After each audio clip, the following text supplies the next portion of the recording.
Michael adjusted the strap of his mail bag and stepped out into the chilled morning. The streets of Elm Ridge were still damp with fog, that low-hanging kind that made the town look like it hadn't woken up yet. His boots tapped quietly against the cracked sidewalk as he made his usual loop, Maple Street, Brookridge Lane, down a Haverton Avenue. Same houses, same dogs barking behind the same fences, same tired faces waiting for their bills and junk. Nothing ever changed in Elm Ridge. That's why he stayed. Familiarity was safer than memories. At the last house on Haverton, he opened a rusted mailbox and froze. Inside, tucked between a glossy furniture catalog and a late electric bill, was something that didn't belong. A pale yellow envelope, old-fashioned, sealed with black wax. No stamp, no return address. The name written in delicate, looping cursive across the front. Mrs. Eleanor Green. Michael frowned. That name, it rang a bell. He carried the stack to the porch and knocked gently, out of habit more than expectation. The house had been empty for years. A tree limb had shattered the upstairs window last winter, and no one ever fixed it. As he looked at the rotting curtain behind the glass, he remembered Eleanor Green had died 20 years ago. Heart attack in the middle of the night. He was just a kid when it happened. His mom brought a casserole to the funeral. Michael looked down at the envelope again. It felt heavier than normal paper. Warm, almost. He turned it over. The wax seal was unbroken. The symbol on it, a circle with 3 vertical lines. Strangely familiar, but he couldn't place it. He slipped it back into his bag. Just an old piece of undelivered mail. Probably. He'd check with the office later. Maybe someone was playing a joke. That night, as he brushed his teeth in the dim light of his bathroom, he heard it. A soft click. The mailbox outside opening and closing. Then another, and another, like someone testing the lid. He walked to the front window and looked out, scanning the quiet street. Nothing. No wind. No cars. Just the deep stillness of 3 a.m. As he turned away from the glass, a shape caught his eye, a tall figure standing across the street, half hidden behind a dead tree. It didn't move. Michael stared for a long second, heart suddenly thumping, then blinked. Gone. He glanced back toward the table where he had placed the envelope, but it wasn't there anymore. Michael arrived early at the post office the next morning, the skies still tinted with dawn's gray. His head throbbed from a restless night, and the phantom image of the figure by the tree lingered in his mind like a hangover. The front door creaked as he stepped inside the sorting room, lit by humming fluorescents and the quiet rustle of envelopes being stacked by the early crew. He waved to no one and made his way to his cubby. Inside his mail bag, where he thought he'd placed a strange envelope the night before, nothing. No wax seal. No pale paper. No trace it ever existed. He hesitated, even checking the floor around the bag, just in case. But it was gone, like he imagined the whole thing, like the house on Haverton had swallowed it back into the walls. Shaking it off, he started sorting today's deliveries. The usual stacks came through, bills, local ads, birthday cards. But one letter stopped him cold. It had the same off-white color, the same type of paper, and the same cursive script. Only this time, the name on the front was Thomas Rayburn. Michael's blood turned cold. Thomas Rayburn died in a car crash 5 years ago. A drunk driver blew through a stop sign, killed instantly. Michael remembered it clearly. He delivered the man's final mail batch just days before the accident. The whole town mourned. But now, a letter addressed to him. No stamp. No return. Same wax seal. His hands shook as he flipped it over. Still sealed. He shouldn't. Protocol said no. Tampering with mail was a federal offense. But this wasn't mail. Not normal mail. Not in any system. Not in any log. This letter wasn't even postmarked. With a slow breath, Michael peeled the wax open and unfolded the thick paper inside. The ink was dark, almost wet, like it had just been written. At the top corner, a date, August 19th. 12 days from now. The letter described, in chilling detail, a house fire. Address, time, victims, everything. The victims were listed by name. The Patel family, Jonas, Elaine, and their daughter Aria. Michael's chest tightened. He knew them. Nice people. Lived on Franklin Avenue. The girl had just turned 7. He remembered delivering a balloon-decorated package to her last week. He read it again. And again. The flames. The screams. The inability to escape. His instincts told him to crumple the letter and forget it. Burn it. Bury it. Report it. Anything but believe it. 12 days passed. On the morning of the 13th, the news broke. House fire. Franklin Avenue. The Patel family. All confirmed dead at the scene. The timing, the cause, the details. Everything matched what the letter described. Even the exact minute of the blaze. Michael stared blankly at the television, bile rising in his throat. His hand still felt the texture of that letter, even though it was long gone. He had thrown it away, told no one, tried pretend it didn't exist. That evening, he returned to the office, demanding answers. He scanned the system for any entry tied to the letter. Nothing came up. It didn't exist. As far as the office was concerned, it was never scanned, never delivered, never even handled. And then, in the back sorting room, among the undeliverables, he saw it. Another envelope. Same paper. Same script. This one was addressed to Michael Whitmore. Himself. Michael stared at the envelope as if it were a loaded weapon. His name, Michael Whitmore, was written in that same precise, curling script. No stamp. No return address. No visible fingerprints. Just a wax seal with that unnerving circle and 3-line symbol, now burned into his memory. He didn't open it. Not yet. Instead, he slid it into his jacket pocket and walked out of the post office in a daze, ignoring greetings, questions, and the buzz of morning chatter. He needed space. He needed silence. He needed to breathe. At home, he placed the envelope gently on the kitchen table and poured himself a glass of water. His fingers trembled as he drank. The Patel family was dead, just like the letter said. And now this, whatever this was, had sent something directly to him. The worst part? He didn't remember telling anyone about the first letter. Not out loud, not even in thought. But something or someone knew, and it wanted his attention. He couldn't take it anymore. Michael opened the letter. Inside, there were only 6 words. You never delivered the truth. Now they're delivering you. There was no date, no location, no signature. Just those words, heavy like stone. As he read them, his vision blurred, his head buzzed, and he suddenly felt like he was being watched. He turned toward the window. Across the street stood a man. Still, motionless, dressed in gray, soaked by the rain, though the sky was perfectly clear. Michael blinked. Gone. The letter remained in his hand, warm to the touch. He reread the message over and over, hoping it would change, hoping something made sense. Instead, a memory surfaced. It had been buried deep. So deep he convinced himself it was something else. But now, that night came back with blinding clarity. A highway, a bottle on the seat, headlights swerving, screams, and then silence. He'd walked away from that crash. His best friend, Owen, hadn't. He never told anyone about the drinking. The police assumed it was the other driver's fault. Michael never corrected them, never said a word. The guilt festered over the years like rot beneath the floorboards. Now it was resurfacing, through ink, through whispers, through these impossible letters. Desperate for answers, Michael returned to the town's historical archives that night. He remembered a local legend, something old postmen whispered as a joke. The dead letter carrier. A ghost story told by old-timers to scare the rookies. But as he dug deeper, microfilm and dusty files revealed something darker. In 1902, a postman named Ellis Fenn disappeared during a snowstorm while on his route. None of his mail was recovered.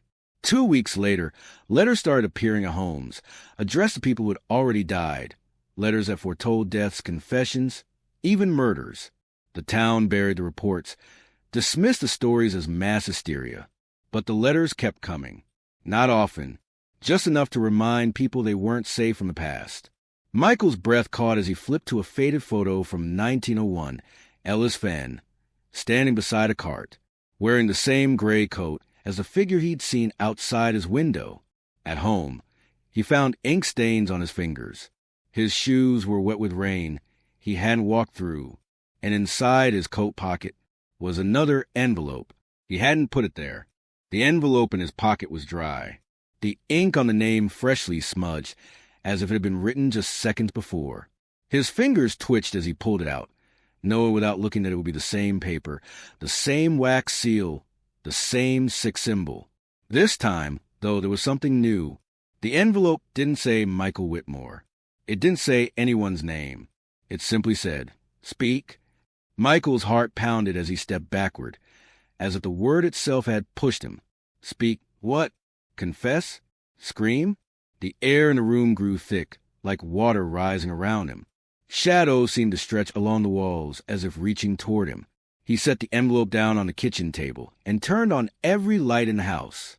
It didn't help. The silence between the bulbs felt deeper than the dark. He thought of Owen again, his laugh, his easy confidence. The way he'd grabbed the keys that night, joking that Michael was too drunk to drive, only to get in the passenger seat anyway. Michael had been the one who veered. Michael had been the one who kept driving after the first impact. Michael had stood outside the twisted wreck for 10 minutes before calling anyone, and he'd never told Owen's parents the truth. Never told anyone. Until now, no one had delivered that truth. He opened the envelope labeled "Speak." It was blank inside. At first, then slowly, as if written by an invisible hand, words began to bleed to the paper like wounds reopening. He saw you leave. He felt the fire. He still hears the tires. Michael's chest tightened. Something moved upstairs. The floorboards creaked, soft but purposeful, one footstep at a time. He grabbed a flashlight and crept up the stairs, the beam shaking in his grip. He reached the landing and aimed the light toward his bedroom door. It was wide open, and the mirror inside was fogged over, as though someone had been breathing against it. He stepped in, heart punching his ribs. The air was ice cold. On the mirror's glass, written with a finger, "You're not the only one who remembers." Behind him, a voice whispered, "Deliver it." Michael spun around. No one, only the creak of a door swinging closed. He fled the room and stumbled back downstairs, his knees almost giving out beneath him. He tried to call someone, anyone, but his phone screen stayed black. Dead. Frozen. He returned to the kitchen. The envelope labeled "Speak" was gone. In its place was a new one, this time addressed to the one who walked away. He didn't open it. Instead, he packed a bag and left his house, heading back into the town, deeper into the night. The old mailroom at the post office was empty, the lights flickering. He dug into the bins of undelivered mail, hoping, praying, it was just a coincidence, just a sick prank. But there, near the bottom of the last bin, was a yellowed letter with smudged ink and a message that made his blood freeze. "Deliver this to the house that doesn't exist." And scrawled at the bottom, in handwriting that wasn't his but felt far too familiar, "You've been there before." The street listed on the letter didn't appear on any map. Michael checked Google. Nothing. City records. Blank. He even asked an old colleague at the post office who'd worked there 30 years. The man narrowed his eyes, leaned in, and whispered, "That road burned away with the rest of them." Then he turned and refused to say another word. But the letter was clear, 3 Willow's End. Midnight. Deliver in person. Something deep in Michael's memory stirred. Willow's End. He'd heard it before, not in conversation, but in a dream where he was walking through fog, holding letters that bled to paper, arriving at a door that opened on its own. At 11:47 p.m., with nothing but a flashlight and the letter in his coat pocket, he drove east, beyond the old county line, where streetlights stopped and the pavement turned to cracked gravel. His phone lost signal. The night grew colder. And then, without warning, there was a crooked wooden sign, barely hanging from a rusted post. Willow's End. No houses in sight, just dense trees, black and still. Then a shape appeared in the distance, nestled beyond the field. A house, 2 stories tall, slanted like it was trying to sink into the earth. The porch sagged. The shutters hung loose. But the windows glowed faintly with yellow light. Michael parked and stepped into the darkness, letter in hand. Every step toward the house made his skin tighten. The air was unnaturally still. No wind, no insects, no moonlight, only the creaking groan of the porch as he approached the front door. It opened before he touched it. Inside, the hallway was lined with shelves and drawers, all filled with envelopes, thousands of them, old, new, some open, some sealed, all addressed to people who were already dead. He passed names he recognized from obituaries, victims of fires, car crashes, suicides. Then he saw one addressed to Jonas Patel, with a burn mark along the edge. Another, Thomas Rayburn, and then a sealed one, his own name. Again, deeper into the house, the walls began to change. No longer wood or paint, but ink. Letters were pinned like wallpaper, words written directly onto plaster, ink smeared like blood. The words repeated, overlapping like chants. Truth must travel. Debt must move. Walkers must carry. The hallway opened into a large room, a shrine. At the center stood a mailbox, ancient and rusted, covered in black stains that oozed down onto the floor. It pulsed slightly like it was breathing. Michael's hand, on its own, reached into his coat and pulled out the letter. He tried to resist, but his body moved without him. He stepped toward the mailbox. And then, whispers, dozens, hundreds, surrounding him, not in his ears, but in his mind, all speaking names, all repeating deaths, and all saying his. He dropped the letter. It floated to the top of the mailbox and disappeared through the slot, like it had been sucked into a void. The room fell silent, until one final whisper cut through the stillness. Now you know where they are. Michael turned. Standing behind him was Owen, pale, hollow-eyed, silent. Then he blinked, and Owen was gone. Michael stood frozen in the center of the room, heart pounding like a drum buried beneath the floorboards. The mailbox in front of him had swallowed the letter whole. The shrine of envelopes around him seemed to lean in, hungry for more. But it was Owen's face, his ghostly, silent appearance, that shook him to the core. He whispered, almost pleading into the emptiness. "What do you want from me?" The air answered. From the far wall, a sheet of paper peeled itself loose and fluttered to the floor. Michael stepped toward it slowly, as if it might vanish with sudden movement. He knelt, picked it up, blank, and then, like ink bleeding through from another world, words began to form. Tell them, tell the truth, or carry it forever. Michael dropped the paper. His breath came in sharp bursts, sweat running cold down his spine. The memories were no longer fading images. They were now cinematic and exact. The rain, the flashing lights, the shouts, the sound of metal folding like paper. And above it all, his silence. Not a word, not a cry, just the sound of him running. He had abandoned Owen, left him pinned inside the car, unconscious but alive. Afraid, drunk, ashamed, he ran in it behind a story that made him look like a survivor instead of a coward. And the world believed it, because he was the one who lived. Michael fell to his knees, overwhelmed by the weight of it. He looked around the room, at all the letters that surrounded him like a jury, all the truths that had never been delivered, all the confessions that died in silence. He understood now. He was not the victim in this house. He was the mailman of guilt. The walls pulsed again. A new letter dropped from the ceiling, unfolded midair. It read, "Speak it aloud, or stay here forever." He tried to form the words. His mouth opened, but nothing came out. The room darkened. A low moan echoed from the mailbox, like something ancient was stirring inside it. He gritted his teeth, and then, shaking, voice cracking, Michael confessed. He spoke every detail that night, every truth he'd buried, every lie he'd lived. He spoke until his voice gave out, until the air itself seemed to burn from his throat. The house absorbed his words like a sponge, the letters curling as if reacting to the pain in his voice. The ink on the walls began to melt. The envelopes on the shelves burst into flames, curling black and vanishing into ash. The mailbox groaned louder, then cracked down the middle, bleeding dark ink that hissed as it hit the floor. Michael collapsed, sobbing, breathing like a man who had just surfaced from deep underwater. Then silence. Total, absolute silence. The house was empty. The whispers had stopped. The mailbox was gone. And where it once stood, there was only a mirror. Michael crawled to it, looked in, and saw Owen standing beside him in the reflection. Not angry, not smiling, just there. And then, slowly, Owen nodded once. The reflection rippled. When it cleared, Michael saw only himself again. Older, but lighter. He exhaled and closed his eyes. Michael opened his eyes to fluorescent light and cold tile beneath his back.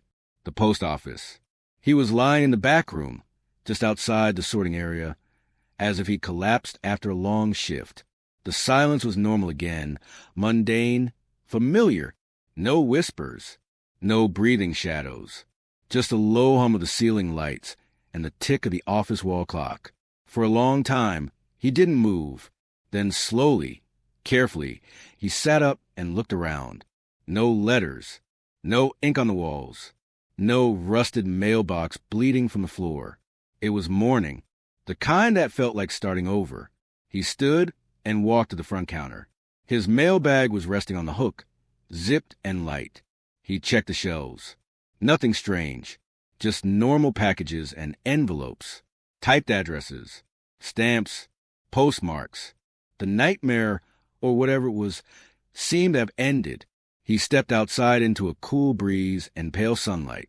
Across the street, the tree that once a shadowy figure now stood quietly. No one watched him.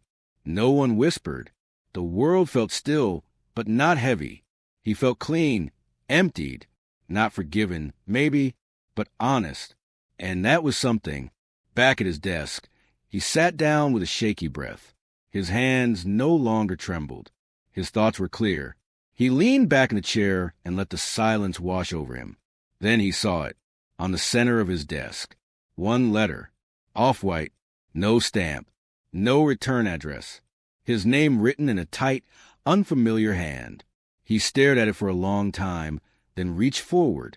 His fingers hovered just above the envelope. A cold draft moved through the room. He opened it. Inside was a single square of mirror, small, cracked in one corner. He held it up, and in the reflection his own face stared back. But not alone. Behind him, over his shoulder, stood Owen. No horror, no accusation, just presence. And at the bottom of the mirror, in etched ink, truth travels, but guilt returns. Michael lowered the glass, slowly. Then came the knock. 3 soft taps on the post office door. Not frantic, not threatening, just deliberate. He looked toward the sound, but couldn't see who stood on the other side. The windows had fogged over, as if something beyond had brought the cold back in with it. The knock came again. Michael stood. He picked up the envelope, placed it into his mailbag, and walked toward the door. He paused with his hand on the handle, then opened it. Cut to black.